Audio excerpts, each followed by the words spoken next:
Welcome to the Retirement Lifestyle Advocates radio program. I am your host, Dennis Tubbergen. Glad you decided to tune in again this week.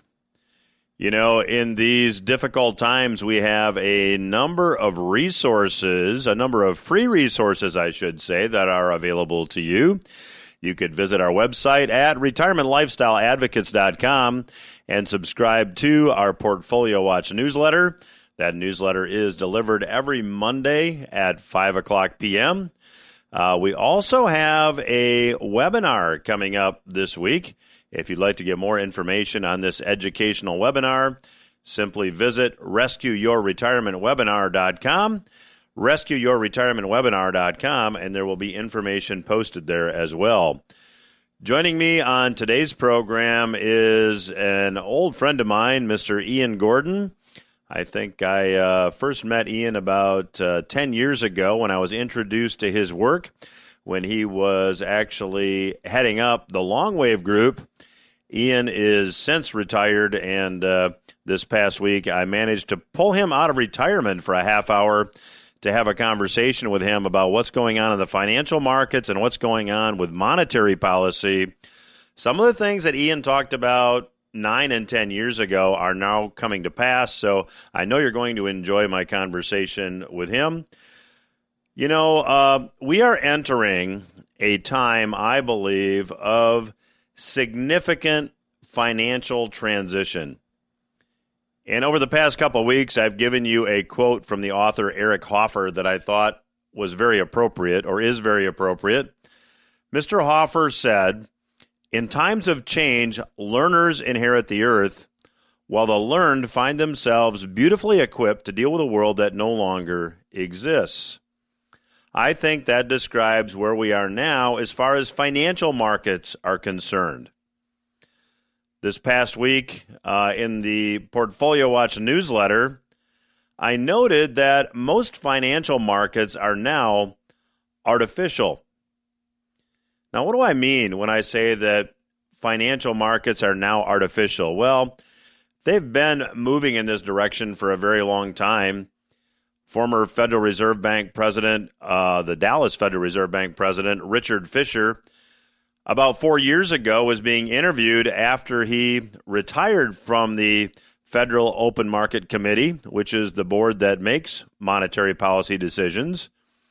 And he said that the Fed dumped $1 trillion into the stock market, and the end result was they juiced the markets. So that's certainly creating an artificial demand for stocks.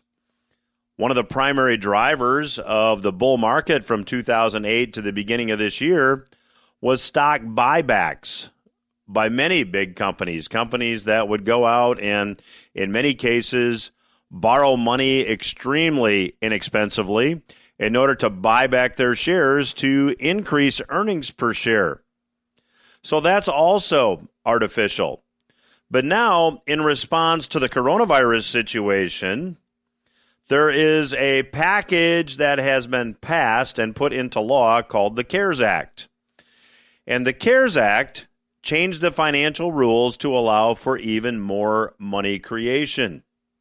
See, prior to the CARES Act becoming law, the Federal Reserve, which is the central bank of the United States, and if you're a new listener, the Federal Reserve, the central bank of the United States, is comprised or made up of private bankers. It is not a government agency.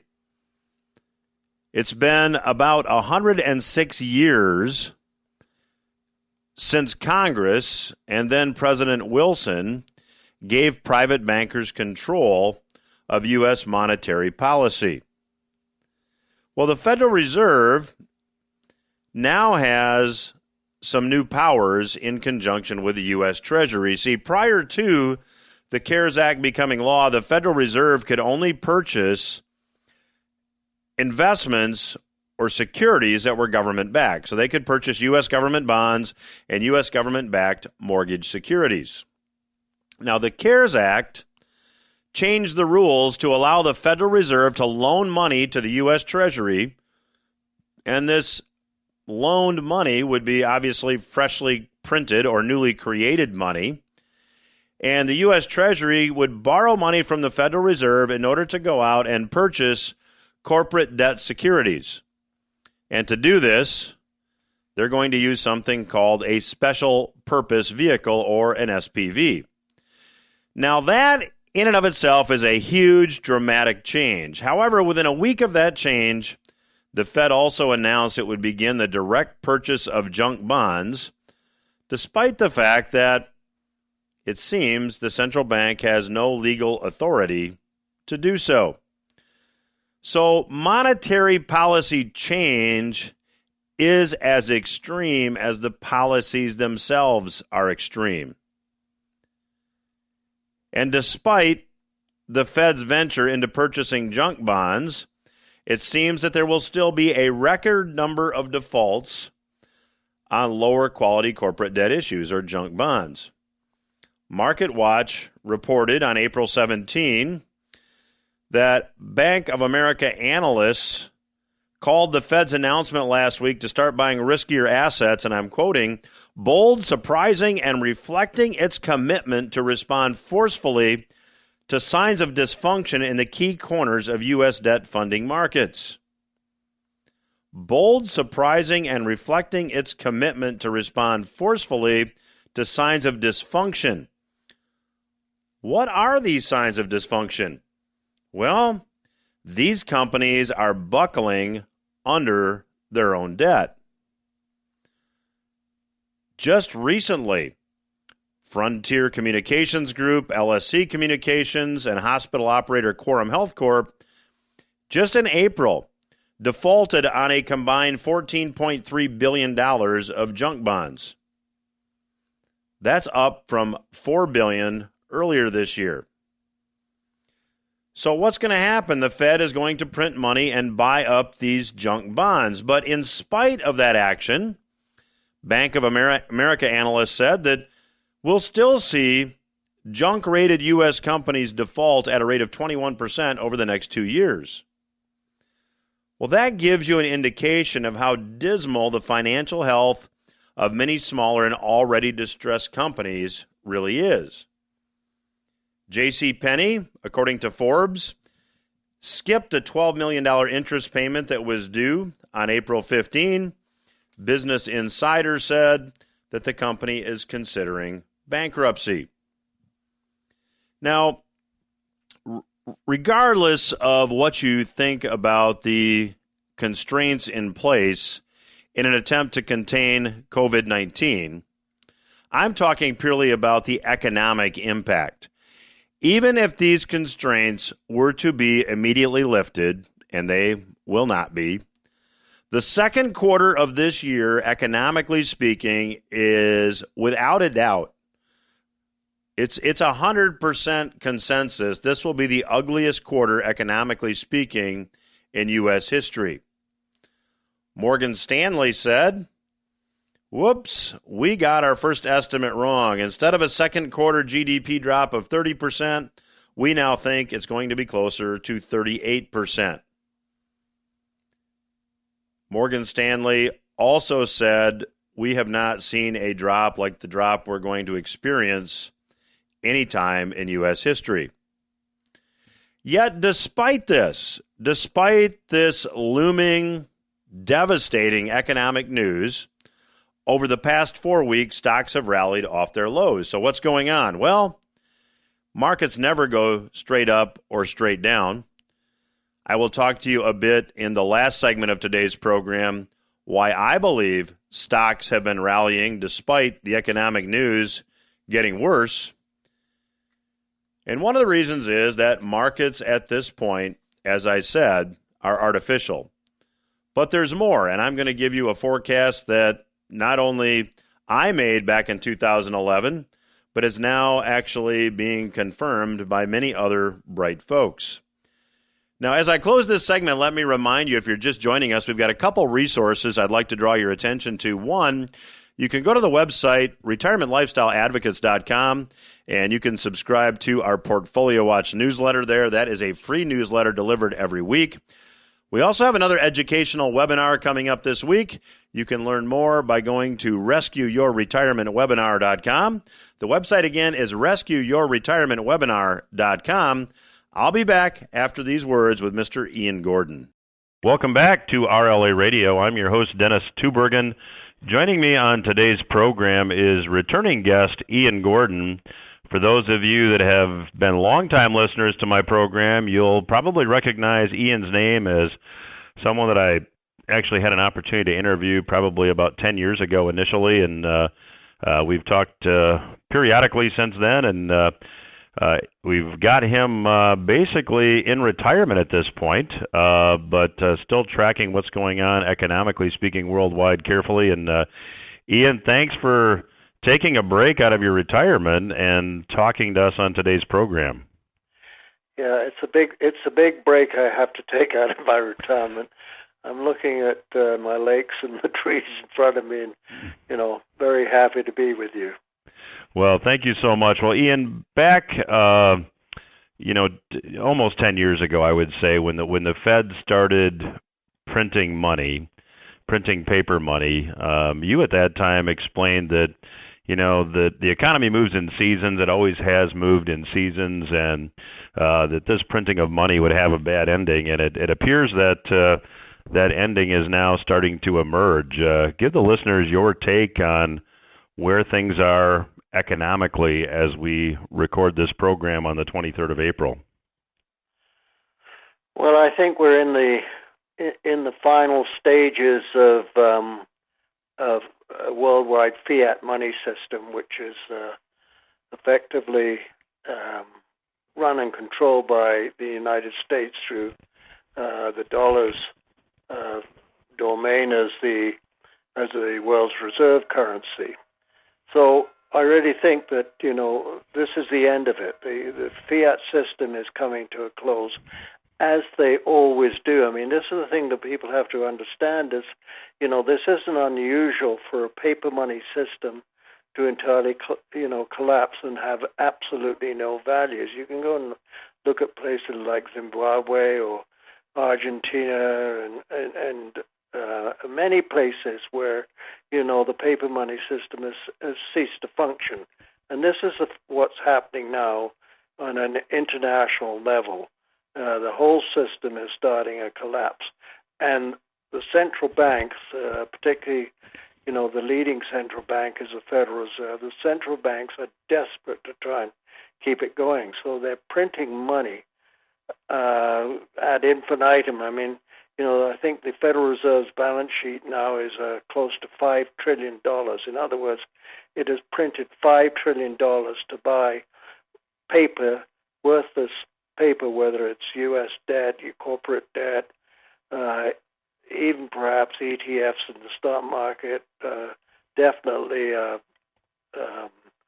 sub-zero, debt that has effectively is worthless and so on. They're buying everything to try and save the day. These are the last sort of desperate attempts to keep the paper money system alive, but it's going. And I remember a long time ago, Dennis, you said to me in an interview, it's probably 7 years ago, I would think. You said Jim Ricketts says gold's going to $10,000 an ounce. What do you think? And I remember my answer, and I'm giving the same answer to you right now, is that it could be many multiples of that, because the money that you're trying to value it in has no value. So if the dollar is worthless, which it's going to be, Voltaire has always said all paper money returns to its intrinsic value, which is zero. So this is what's happening. We're in the final stages of this total collapse, and we're going to go through a very difficult, dark period in economic and financial history throughout the world. Ian, I recently read a quote. I'd love to get your reaction. The quote was from Patrick Wyman, and he said this: "Crises like pandemics don't break things in and of themselves. They just show you what's already broken." Would you agree with that? Absolutely. I mean, if we get into the pandemic, I would say that it actually was hoist on us, and I use that word deliberately, hoist on us after the system had already started its collapse. The stock market was already starting its collapse, and then we had the pandemic. So all that's happened with the pandemic, and let's call it the so-called pandemic, has effectively hastened everything that was already it had already started. The collapse had already started before the pandemic, began, whenever it was in early February. So, Ian, obviously, to protect yourself, tangible assets are a good idea. And, there's been some times here lately that it's been hard to find gold and silver. I know at one time you advocated mining shares. What's your current take on mining shares? Well, I own mining shares, but let me say that I'm very skeptical that the stock markets will even survive a collapse in paper money, because then how do you value them? Even though they have very valuable assets in as much as they have their assets are precious metals, how do you value them when the money itself that we trade the stocks in has no value? So I don't know if the stock market is going to even actually function when this thing, the collapse really occurs. Remember, they did close the stock market for 4 months at the onset of the First World War, and so that's there. But I'm saying that it doesn't function because you can't value anything with a currency that has no value. So, Ian, and you mentioned the Fed's balance sheet. I think that the Fed's balance sheet now has expanded. I read in the first 4 months of this year, they have printed as much money as they have in the prior 12. So that just, and now with the Fed, printing money to directly buy junk bonds, and I mean, they're pulling out all the stops here. Do you think they can keep this system afloat for another short period of time, or do you think that this year is it? Well, it's all a matter of confidence, right? I mean, that's really what it is. It's a matter of the confidence in the currency itself, and when people, and this is really what hastens the demise of the value, is when confidence is lost in the value of the money. So I don't know when the collapse is going to be, whether it's next week, next month, 6 months from now. But I certainly believe that the collapse will occur within 12 months, because you can see the act of desperation that they're going through. You can also see the act of desperation that federal governments are going through. I'm reading that the U.S. debt could increase by something like $4 trillion this year. I mean, these are, it's, that debt can never be repaid, never be repaid. So it's a matter of confidence, and who's actually funding that debt. It's not, people don't have any confidence in U.S. debt anymore. So most people aren't basically buying U.S. debt. They may be buying, short-term T-bonds and so on, but I'm talking about the 10-year or the 30-year bond. They have to be funded by the money printing machine of the Federal Reserve.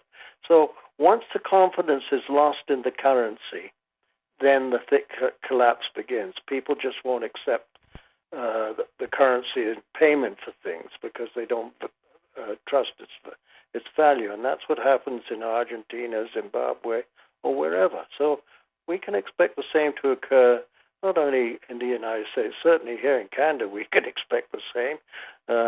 We've got a government that's absolutely gone hog wild with the printing press in creating debt. So, it's just a matter of confidence, and I believe that confidence is waning pretty fast.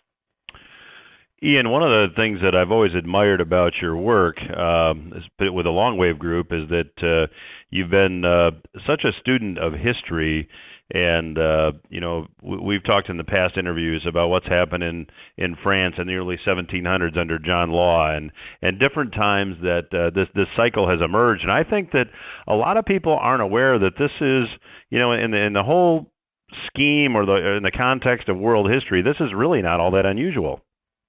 No, it's not. And I mean, actually, the John Law paper currency scheme in France is, I think, the closest example that we have, and it's not just me that thinks that. There's someone far smarter than I am.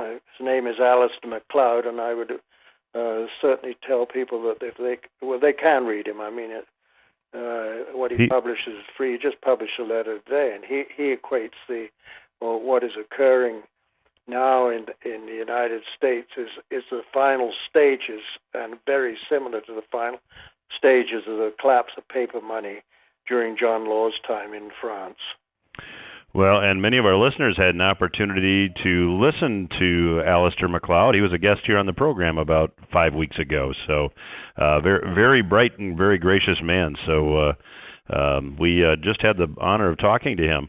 So let me ask you this, Ian. When this collapse completes, when we reach the culmination point, history tells us that we often have to have a new system under which to conduct commerce. What do you think that new system looks like?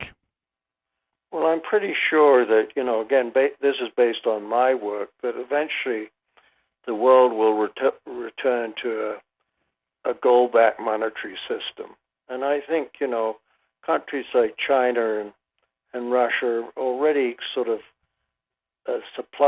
gone and got the backing for their currencies in gold. But, that's really what happens. Paper collapses, confidence in the paper collapses, and we have to go something that people truly trust. And gold has been money for 5,000 years, and I'm really confident that eventually governments will have to resort back to some sort of monetary system that people have confidence in. Well, we're going to have to leave it there for this segment. Our guest today is Mr. Ian Gordon, formerly, I should say, of the Longwave Group, now very graciously talking to us from his retirement abode, and we will continue our conversation with Mr. Ian Gordon when RLA Radio returns. Stay with us. Welcome back to Retirement Lifestyle Advocates Radio. I'm your host, Dennis Tubbergen. I have the distinct pleasure of chatting again today with returning guest to the program, Mr. Ian Gordon. If you're just joining us, Mr. Gordon has worked for many, many years studying economic history. I was first introduced to his work about 10 years ago, and I've had the pleasure of interviewing him probably a couple times a year or so over that time frame. So, Ian, let's just maybe jump back in and talk about the history again a little bit, because, taking a look at this whole cycle of debt accumulation, which, we've in the past talked about the autumn economic season, where it seems like prosperity's everywhere, but it's really a lot of debt-fueled consumption.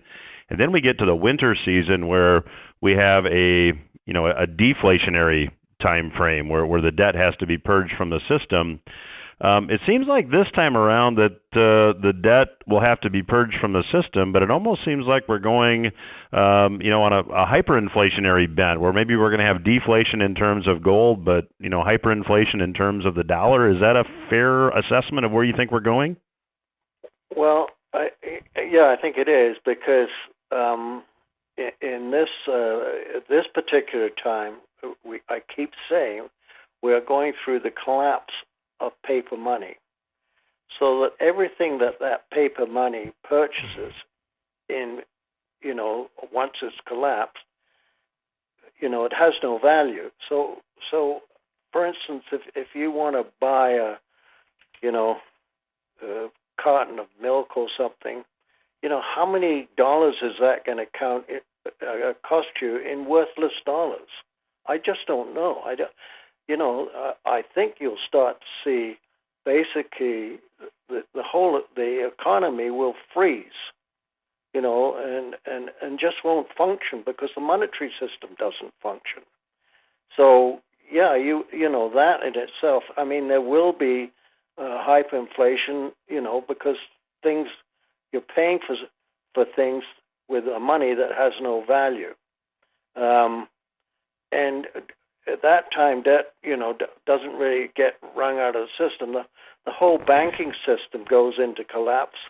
You won't be able to go to your bank machine and get money out because the banks won't be able to function because the money itself, the purveyors of that money, just that money has no value. I mean, this is the thing that people have to understand. It has no value, and because it has no value, if you try to buy something with money that has no value, you're going to have to pay some sort of extreme amount of money for someone to say, okay, I'll accept that. I mean, go and look at Zimbabwe. How much would a pint of milk have cost in Zimbabwe when the Zimbabwe dollar was basically worthless? It would have cost thousands. Look at Venezuela. It would have cost thousands. Now it's going to be the same in the United States and Canada and Britain and everywhere. It's going to be the same. These things are going to cost so much because the value of your currency is worthless. So, Ian, let's talk a little bit about what's going on now in the paper gold and silver markets and the physical gold and silver markets. We have seen over the past 5 or 6 weeks, particularly in the silver market, that there has been just a huge premium placed on physical silver. So just a quick example, I think that when the spot price of silver was $15 an ounce, the cheapest you could buy, the 90% junk silver coins, as they're called, back when the United States minted silver coins out of silver, I mean, you were paying $23 an ounce for those, and you probably are still paying in that neighborhood. Do you think that you're going to continue to see this big disparity, and that, at a certain point, this paper silver, paper gold will just kind of fall by the wayside because it's, nobody's going to want it, and we're going to see this premium continue to escalate? Well, thank you for calling it paper gold. Therefore, it will have no value. We just said that. So, the system, I think the COMEX and the London bullion markets are basically very close to collapse now. They don't have the gold which is being traded. They just don't. So if people want to physically take possession of the gold, the buyers in the paper market say, okay, now give me my gold. I'm ready to take possession of it. They don't have that gold so they have to settle in paper. So eventually the whole idea is, that system is collapsing too. And, these premiums for gold and silver, and I actually phoned the gold dealer, our local gold dealer, he's a very big purveyor of Royal Canadian Mints. And I said, so I want to sell some maple leafs to you. What are you going to give me? He said, I'll give you a $40 premium for that mint, for that 1 ounce gold coin. And he said he and his partner have sort of been arguing as to whether that sort of premiums, whether those premiums will continue to exist. His partner wants to kind of wait until the premiums are eroded. And I'm saying I can't see how the premiums can be eroded. The demand for gold, for both metals, but, I'm talking more, I've always been a much bigger believer in gold than I am in silver. Silver is poor man's gold, but I'm a much bigger believer that the really big money wants gold, but not so much silver. And I think just the demand itself is forcing these premiums, and they're going to exist because eventually you can't create enough gold. You can't mine enough gold to satisfy the demand that's going to occur when the whole system is in a state of collapse. You won't be able to do it. And so you're always going to have those premiums, and people who own gold are always going to get a premium when they want to sell it. But eventually they're not going to want to sell, because the value, what they're selling and being paid for, it doesn't have any value. So why would you exchange your gold even for $1 million if the dollar doesn't have any value? I don't know. I'd find it hard to do. So, Ian, let's talk a little bit of politics. I saw a story here that, of course, he was villainized for saying it. And I should also point out that I don't really have a horse in any political race here. I'm just an observer.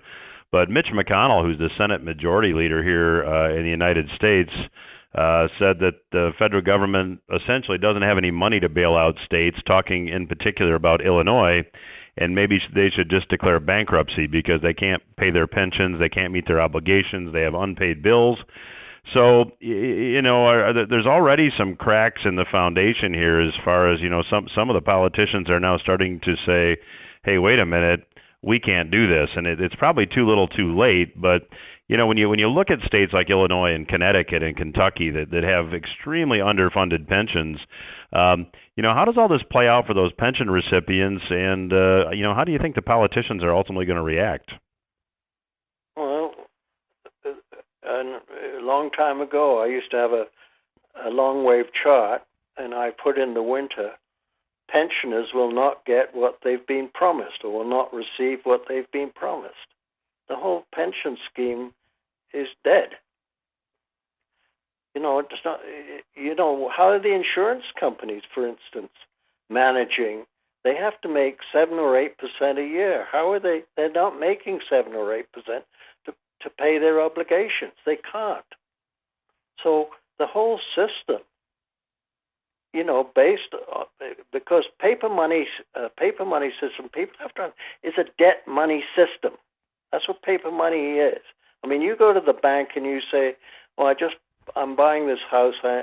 It's a $800,000 home, and I want to put a $500,000 mortgage on it. And the bank says, fine. So where did the $500,000 that they pay the seller of that house, where did that $500,000 come from? The bank just manufactured it. They just created $500,000, and they created a $500,000 debt to you, and the seller of the house got $500,000 of created money. All paper money is debt money. So the whole system is collapsing under a massive weight of debt. Whether it's consumer debt, corporate debt, government debt, that's the system that's taking down the paper money system. The reason for the collapse of paper money is the debt. So, Ian, as we emerge from this collapse, it's circumstances like that often we see political change. What's your opinion on, worldwide? What are we going to see happen politically? Well, this is my view, and I think the world is at war right now, and I think there are two factions in this war. In fact, your president said we are in an invisible war. He called it an invisible war. And I think that war is between the internationalists and the nationalists.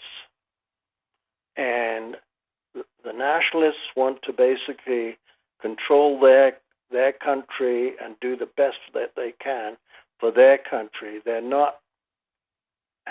have no concerns about, having an international sort of government that controls us all, much like the European Union controls Europe.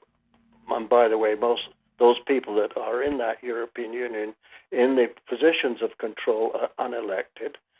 And the internationalists want to basically take international control over the whole thing. So you have the two sides are now fighting. You had the British voted for Brexit. They voted for nationalism when they voted Brexit. They wanted out. And the government of Britain has essentially much of the government of Britain wanted to stay in. They were internationalists. Theresa May, the Prime Minister, following the Brexit vote, after David Cameron resigned, was basically a Remainer. She wanted to stay in the European Union, and here she is negotiating on behalf of the British people. So she didn't have any inclination whatsoever to vote for Brexit. And I'm very much sure that Trump is a nationalist. He's very much in favor of doing the best he can for the American people, and that America basically keeps to itself. That's why he wants out of wars and this kind of thing. And I think Putin is a nationalist. He wants to do the best he can for Russia and the Russian people.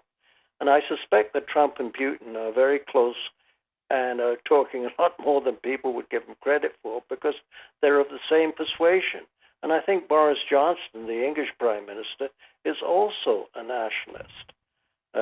When he took over after Theresa May resigned, and they effectively kicked her out. And he's a nationalist, but he's got a whole bunch of people, as does Trump, who are internationalists that are in the government, so that the nationalists are fighting within their own states to try and bring on this. So it's a massive war that's existing, and Trump, as I say, calls it the invisible war. I think it's, when you can start to put a sort of a picture to it, you can see really what is happening. It's two sides, one the international side, one the national side, are fighting desperately against each other. Well, thought-provoking conversation with Mr. Ian Gordon today. The clock tells me we've got to leave it there. Ian, thank you for coming out of retirement for a half hour today to join us on today's program. I would love to have you back. And thank you for having me. We will return after these words. Stay with us. I'm Dennis Tubbergen. You are listening to RLA Radio. Thanks again to my special guest today, Mr. Ian Gordon, for joining me on today's program. As I close the first segment on today's program, I talked a bit about stocks and why I thought that the stock market had rallied over the past 4 weeks, despite devastating economic news that is looming. Well, in my view, this rally is really reminiscent of past stock rallies. The Federal Reserve, announces more radical monetary policies due to deteriorating economic conditions, and stocks rally. Financial markets, as I noted at the outset of today's program, really are artificial at this point.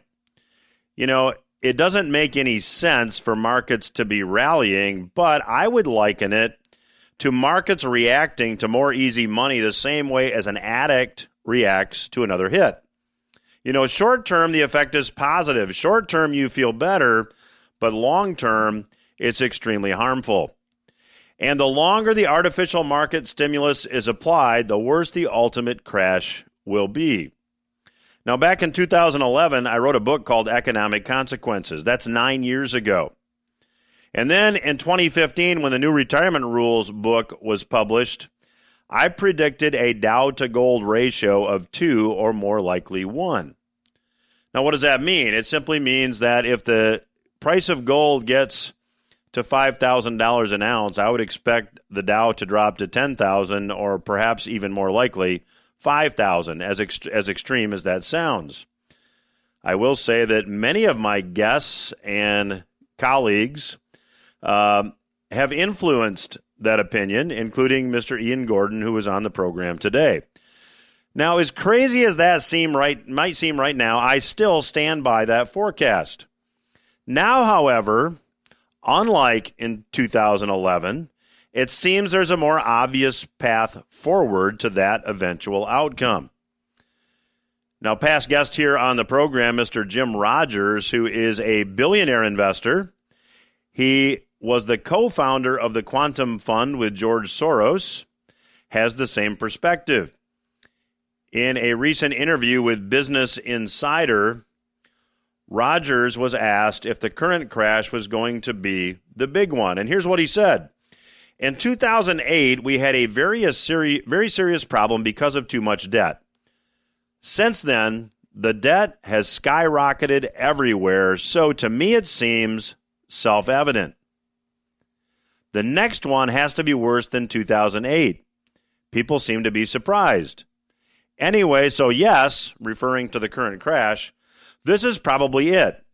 I'm sure the rally is going to be nice, Rogers said. It is already a nice rally. You know, governments all over the world are spending huge amounts of money, printing huge amounts of money. There's an election in November, so the rally will probably be nice, but it's not over. Now, when Rogers was asked how low stocks could go, this was his response. I can tell you in history, bear markets go down 50, 60, 70%. This is just history. This is not an opinion. And many stocks go down 80, 90%. Some disappear.